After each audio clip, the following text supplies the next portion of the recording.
Banking ব্যবস্থার নিয়ন্ত্রণ নিয়েছে ওয়ার্ল্ড ব্যাংকের মধ্য দিয়ে, IMF এর মধ্য দিয়ে, ইত্যাদি ব্যবস্থার মধ্য দিয়ে, ফেডারেল রিজার্ভ ব্যাংকের মধ্য দিয়ে। শুধু তাই নয়, তারা আমাদের গোল্ড কয়েন, গোল্ড দিনার, সিলভার দিরহামকে উঠিয়ে দিয়েছে, দিয়ে আমাদেরকে কাগজের টাকা দিয়েছে, যার মধ্যে ইন্ট্রিনসিক কোনো ভ্যালু নাই। এটা অরিজিনাল কোনো সম্পত্তি না।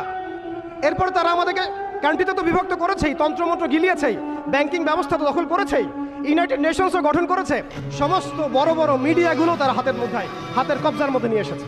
আপনি খেয়াল করে দেখেন, পুরো বিশ্বে মিডিয়া দিয়ে তারা যুদ্ধ চালিয়েছে, পুরো বিশ্বে মিডিয়া দিয়েই তারা মুসলমানদেরকে জঙ্গি সন্ত্রাসী বানিয়েছে।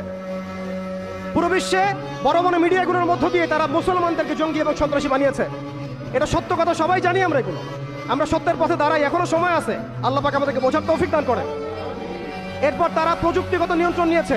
আপনি দেখেন, AI সিস্টেমের মধ্য দিয়ে ঘরে বসে কিবোর্ডের একটা ক্লিপের মধ্য দিয়ে দূর থেকে একটা মানুষকে বোম মেরে উড়িয়ে দিচ্ছে।